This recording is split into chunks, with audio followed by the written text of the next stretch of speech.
Welcome back. We are at the 10th day of the 2020 predictions. And again, it's Perry Marshall, Bob Rigneris, and I hope you've enjoyed this series. And we're hoping as we record this that there's a lot of commentary going back and forth because it should be really interesting. We made it through 9. We are to number 10. It's actually number 1 on our list.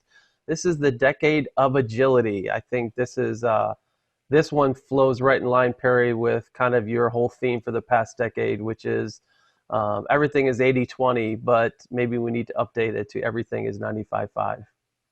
Yeah, so this one isn't a specific prediction about a specific event or a specific political thing or a specific technology. This is a prediction about the process by which people are either going to succeed or fail. And so the theme of this whole entire set of predictions is that in a 95-5 world, things work perfectly or not at all. And when they break catastrophically. And so what does this mean for a typical entrepreneur, a typical freelancer, a typical president, a typical CEO, a typical marketer? What it means is that your career, your life, your business, your advertising, your innovations, whatever, feels very restricted. It feels like you're up against a brick wall. It feels like you're on a plateau, until suddenly you're not. And it's literally in the snap of a fingers, something changes. And now the rules are different. And you don't know what the rules are, you just know the old rules are out. Okay, so it's like picture, everything's fine, everything's normal, and then all of a sudden there's an earthquake, and all of a sudden there's a 20-foot canyon that goes down hundreds of feet, and in these two pieces of land have suddenly split apart, and you have this fault line. And now there's this big crack, and that crack is demanding to be filled. Like, what could you do with that crack? I don't know, you might build a house on the side of the crack, or you might fill in the crack with cement, or there's all kinds of things that you could do. But the point is that crack creates an opening in the world, an opening in the earth that was not there. And everything I'm saying here is fractal. In other words, this is true at billion and trillion dollar scales. It's also true at $100 and $1,000 and $100,000 and $10,000 and $1 million scales. And this is how you're going to move forward in the 21st century. Is yes, you can make little incremental improvements, and you could always do that. But you can move farther in 2 weeks than you did in the previous 2 years if you're agile. But this requires something, is you have to have margin. You have to have bandwidth. You have to have space. If you have filled your life with all of these activities and you're just completely dependent on the current system, and you're just treading water, and you're just staying busy because it feels good to be busy, and it seems like you're productive, you're not productive, and you're making a very big mistake. Agility and like having that maneuverability, it's like, okay, I'm doing this 6 hours a day, but I have 3 other hours a day where I could immediately stop this and do something else, and it would not hurt me. And a lot of times that just means rearranging. It's like, it doesn't mean you're doing nothing. It just means that you've figured out which things you have to keep doing and which things that you could just like stop on a dime and redirect those efforts into something else.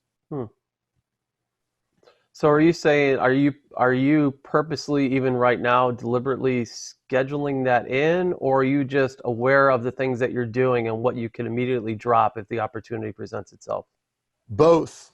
Okay. So I schedule time to think every single day, and I'm constantly stepping back and re-looking at what are my priorities and what is my to-do list every day, and what things am I really trying to do here? And like if all of a sudden some cataclysmic thing happened in the world and something stopped working, I have bandwidth in my life where I can redirect my attention to other things, is I deliberately build in margin and exploratory space in my life, which it's never been more possible in the 20th century like it is right now. But most people, 95% of people, they are so entangled in all the cobwebs of my Pinterest and my Facebook and my Instagram and my email box and my text messages and my WhatsApp and my job and my little side business and my, that they don't have any ability to really untangle all that. It's just all mixed together. So I'd assume then, in addition to time, you would be talking about financial resources. Yeah, well, everybody who knows anything about financial crashes and finance knows that anytime there's a crash, cash is king, right?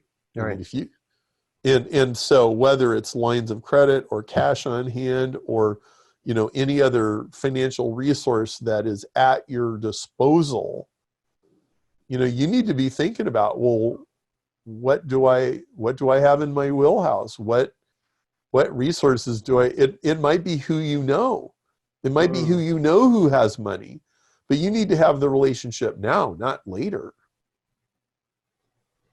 So the time is now to build up your lines of credit, build up your network, invest time in those relationships and those vehicles, so that if there's a downturn, number one, you survive, but number two, you want to invest, right? The time to invest is when everything's on sale. Yeah. So travel light. Yeah. And I think most people should be aware of that, because, it's only been about 10 years since the last correction. So we should have enough memory to know, okay, and a lot of Planet Perry people, including me, had, a rough few years there when things turned. What did we learn from that is really, I think, the lesson heading into this decade. That's right. Well, this has been fantastic, Perry. I'm really glad that you kind of got the itch to do this again, and thanks for taking time to just kind of go deeper. I think we know that video is really good to kind of get deeper into some of these subjects, and hopefully the video along with the blog post is meaningful for people. We certainly would love for you to comment. Perry, I'm sure you're going to be in there reading the comments and carrying on conversations with folks as we do this. And it'll be fun to visit this from time to time, but certainly we look forward to seeing where we're at in 10 years. Maybe these all be true in 2 years, Perry, and we'll have to come up with like a supplemental set of 10 or something like that. But, well, that'd be interesting. Yeah, but no, this has been good. Thank you for your time, and everyone in Planet Perry, thank you for your time in investing with these things, and we look forward to seeing you next time.